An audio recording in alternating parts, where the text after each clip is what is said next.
I started off volunteering when I was 18.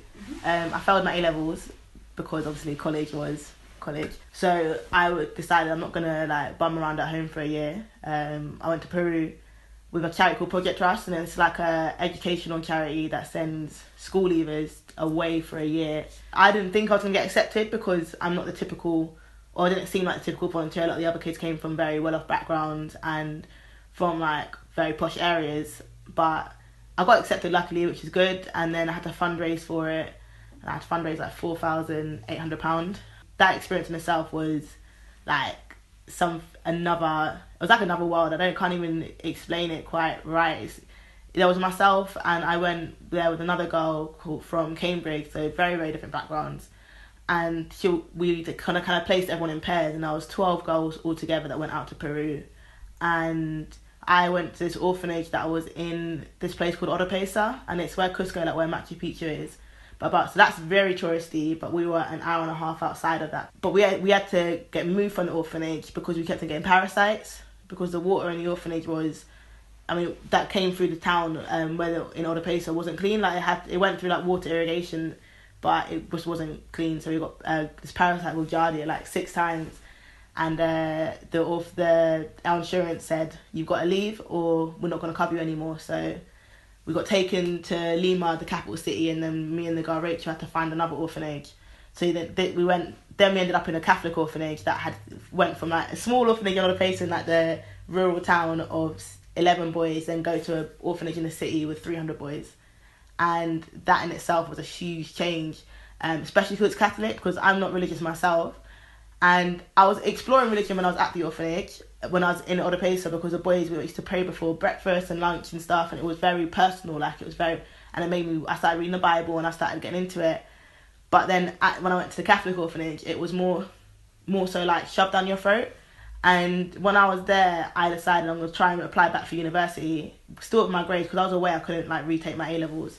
So I still applied, and I got like rejections from a lot of universities because my grades weren't good enough. But then University of Kent, applied to do Hispanic studies, and I got an email from the head lecturer for Hispanic studies saying, you look really interesting, like I see you're in Peru, can you write an essay about it? So I wrote an essay about, what she asked me about, indigenous Andeans and how women especially are discriminated by the government. And then wrote it, got into it luckily. And when I actually got to the university itself, I found out the woman knows the town that I lived in Peru, so it just was so by chance. Had it not been for that, I wouldn't have gone to uni. I was lucky. But even when I started university, I was studying, and like languages are great. Like, I love languages, and I'm not fluent in Spanish, luckily. But education is not for me. Like, I know that for a fact. But so I got another chance to go away again in 3rd year, and I went to Colombia this time with the British Council. And I worked for a year as a teacher. I started off just as an English teacher, but then I had a lot of free time, so I used to help out in the PE department because I love sports. And then they were like, oh, we'll hire you as well to be the PE teacher. And then when I finished in Colombia, I didn't want to go home yet. Even though I was there for a year, I was like, ooh, don't want to come back to real life just yet. So I went to Brazil because I've got my dad's aunt that lives there. And so I went there for 3 months, and luckily during the World Cup, so that was fun. So I could see all the football a lot. And I volunteered there. I originally went to this one house to volunteer because they run community projects in the favela called Vidigal in Rio.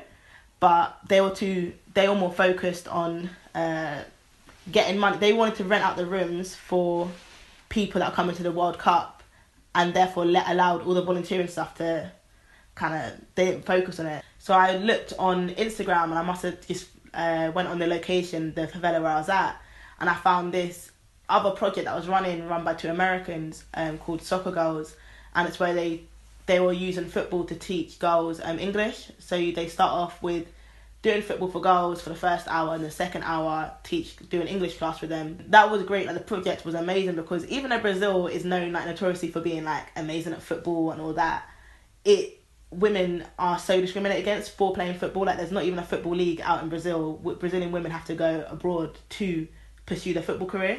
I spent the good part of the year before I graduated looking at like international business and like using my languages in these big businesses. I'd get really far, then it got me to like the finance exams, and I'd fail because I'm not good at finance. And I beat myself up about it. Like, Why can I not do it? But the reason is because I wasn't meant to do that job, you know what I mean? It was not for me. But I didn't realise it at that time. So instead I was like, okay, I'm going to go do Camp America, because I always wanted to do America, like work in America. That experience in itself consolidated, I think, all my youth work experience in South America, because it's the first time I'd ever worked with girls, first time I ever worked with English speaking kids. When I left camp, I was like, I came back and then my dad was like, okay, Tanya, it's time for you to get serious, it's time for you to get a job.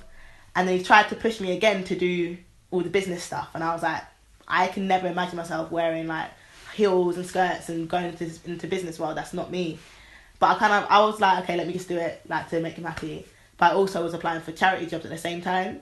And I got to a point where I got offered 2 jobs. One of them was to work for a Canadian charity, like as a speaker. Another one was to work for a mining company. And I went for the charity, and that job was well paid. But I went for the charity job. My dad was like, what are you doing?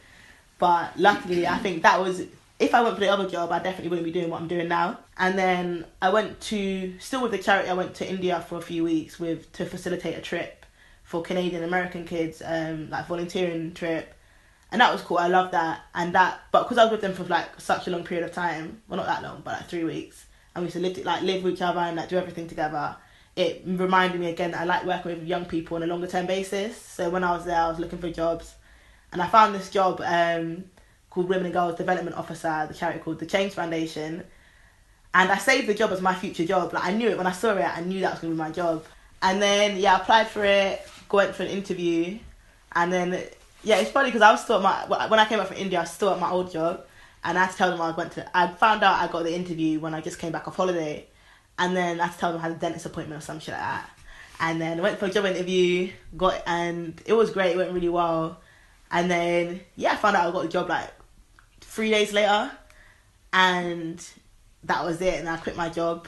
So the job that I currently work at now is, I was Women and Girls Development Officer, but I've just been changed to Women and Girls Project Manager. So I manage and deliver the programs for the girls. So we have, at the charity, essentially 50% of our programming is for women and girls from different target groups. I've had girls that have come out to me. I've had girls I think even myself, like, speaking to them and being very unapologetic in myself. Like, my girlfriend came down to a session to lead, and her coming down, and then because they knew about me and her beforehand, and they were so excited, and they were just seeing it. It was just nice for them to see it, because them seeing a functioning relationship, or just people that they haven't seen it. I think that's was my lack of representation before. So now I'm like, okay, cool. They can ask me any questions about her, any questions about my personal life, and it's almost like when you work with young people, you've got to make yourself vulnerable, because that enables them to feel comfortable to be vulnerable with you. Before I went to Colombia, I decided to go celibate for just out of personal choice. I was like, because I realised that when it came to relationships, especially with me and guys, I feel like sex masked a lot of, like, I'll never get into an emotion, like really emotional, like emotionally connected. It would be like sex, and then that was it. And then I was like, okay, cool. So I was like, let me take that out of the equation and see if I still want to be a guy, or just will still want to be in a relationship with certain guys. So I decided to go celibate, and then that was it. I was celibate for a good 3-4 years. I feel like sex would always lead to a lot of confusion for me. Like, there might be times where I want to argue, I want to have like an in-depth serious conversation with the person I'm seeing, but then we'll never do it because you have sex, and that would be like, oh, everything's like hunky-dory again, when it wasn't. So I was like, let me take it out of that equation. And I did, and it wasn't easy. It was easy in Colombia because I'm not out there today. I was there to work. And when I came back, I was focused on not failing uni. I think in that space, it allowed me to realise, kind of look at myself internally. I think that's when I realised that I was attracted to women, that it wasn't just like and that was me having to deal with that in my head, but I never expressed it to anyone. And then when I started working at a charity called this girl Frankie, and when she came in, and I was like, she's weird. I was like, I don't like her. She came in like all confident. I realised now the reason why is because she was so unapologetic in herself. Like, she's gay, she's out, she's so proud, and she like, I actually didn't talk to her. I did not talk to her at all.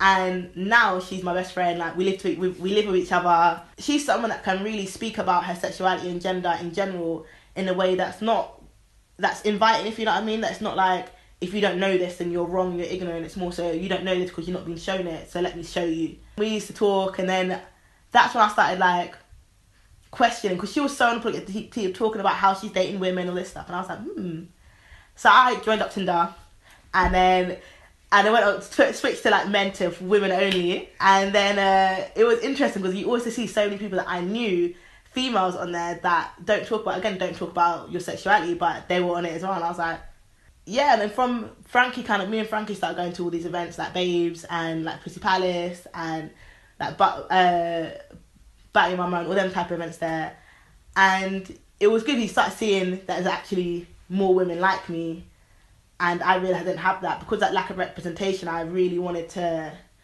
completely like hide and be like, I can't be this type, I can't be a woman, I can't be like a lesbian, I can't be queer, anything like that. And I think that led me to accept it and be like, okay, cool, so I am. But it was interesting because I was living like my free life, like out and about when I was outside of my family home, because I was still living at my family home at that point. But when I went home, I had to revert back to being like straight. And like my little sister would say things like, I used to have long hair and stuff, and I've had short hair before, which is so funny. I've cut my hair now 3 times, like let it grow, cut it, let it grow, cut it.